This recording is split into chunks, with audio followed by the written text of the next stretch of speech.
नमस्कार बच्चों। आज पंचम पाठ है सुक्ति मौक्तिकम। पांचवा पाठ सुक्ति रूपी मोती, इसको पढ़ेंगे। इस पाठ के 5 श्लोक आपने अच्छी तरह समझ लिए थे। आज छठा श्लोक है। सबसे पहले ये जो श्लोक है किससे लिया गया है ये समझेंगे। ये श्लोक नीति शतकम से लिया गया है, जो भर्तृहरि ने लिखी है ये किताब। इसमें 100 श्लोक हैं और उन सभी में न्याय की बात बताई गई है, अच्छी बातें बताई गई है जो हमारे जीवन के लिए बहुत महत्वपूर्ण है। सबसे पहले इस श्लोक का लय सहित उच्चारण करते हैं। आरंभ गुर्वी सहिणी क्रमेण लघ्वी पुरा वृद्धिमती च पश्चात् दिनस्य पूर्वार्ध परार्ध भिन्ना छायेव मैत्री खलसज्जनानाम्।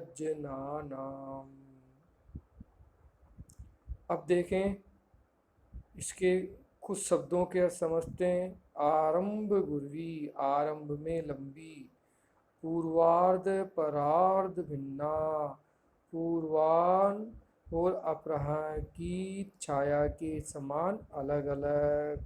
पूर्वाह्न मतलब दोपहर से पहले, और जो दोपहर से पहले का समय होता है उसे पूर्वाह्न कहते हैं। और अपराह्न किसे कहते हैं?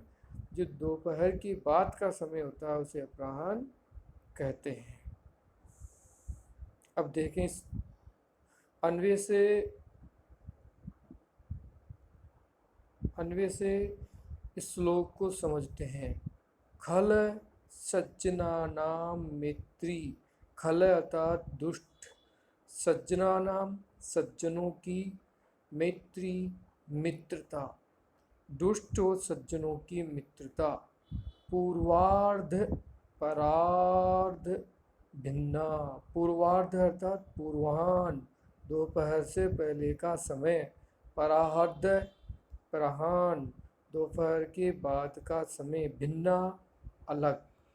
छाया इव, छाया के समान, अर्थात दोपहर से पहले की छाया और दोपहर की बाद की छाया के समान। आरंभ गुर्वी, आरंभ में बढ़ने वाली। क्रमेण शयनी, और क्रम से घटने वाली। अर्थात जिस प्रकार दोपहर से पहले की छाया अर्थात पूर्वाह्न की छाया आरंभ गुर्वी, आरंभ में तो बड़ी बड़ी हुई होती है लेकिन बाद में वो घटने लग जाती है। उसी प्रकार जो दुष्ट लोग होते हैं उनकी मित्रता प्रारंभ में बहुत घनिष्ठ होती है, लेकिन बाद में उनकी जो मित्रता है वो कम होती जाती है। अब आगे देखें। पुरा लघ्वी पश्चात च, पुरा मतलब पहले, लघ्वी छोटी, पश्चात च और बाद में। वृद्धिमती भवती, बाद में बढ़ने वाली होती है, बाद में बढ़ी हुई होती है। अर्थात जो दोपहर की बाद की छाया है, अपराह्न की छाया है, वह पहले तो बहुत छोटी होती है लेकिन वो छाया धीरे धीरे बढ़ने लग जाती है। आपने देखा भी होगा कि दोपहर की बाद जो छाया होती है वो धीरे धीरे बढ़ती जाती है और धूप कम होती जाती है।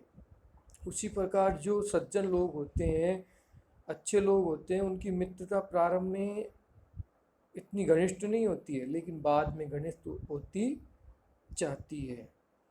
तो यहाँ पर जो भर्तृहरि यही कहना चाहते हैं कि हमें मित्र सोच समझकर बनाने चाहिए। सच्चे मित्र की पहचान करने के बाद ही मित्र हमें बनाना चाहिए। मित्र की पहचान कैसे करें? कि जो दुष्ट लोग होंगे उनकी मित्रता स्वार्थ पर आधारित है, वो स्वार्थ के कारण मित्रता करते हैं। तो उनकी मित्रता जब तक स्वार्थ रहता है तब तक ठीक रहती है, लेकिन जैसे ही उन लोगों का स्वार्थ खत्म हो जाता है, उनकी मित्रता बिल्कुल कम होती जाती है। उसी प्रकार जो सज्जन लोग हैं उनकी मित्रता प्रारंभ में कम होती है, क्योंकि वो पहले पहले देखते हैं कि ये मेरा मित्र बनने लायक है या नहीं है। वो जब उन्हें पता चल जाता है कि वह उसका मित्र बनने लायक है, तो उनकी मित्रता बिल्कुल घनिष्ठ हो जाती है और फिर वो अपने मित्र के लिए कुछ भी करने के लिए तैयार हो जाते हैं। तो आशा है बच्चों आपको ये श्लोक समझ में आ गया होगा। इस श्लोक का हिंदी अनुवाद आपको करना है। इसकी वर्कशीट भी आपको उपलब्ध करा दी गई है। उसमें दिए हुए अभ्यास प्रश्न अन्वय सभी को करना अनिवार्य है। कल फिर मिलेंगे। धन्यवाद।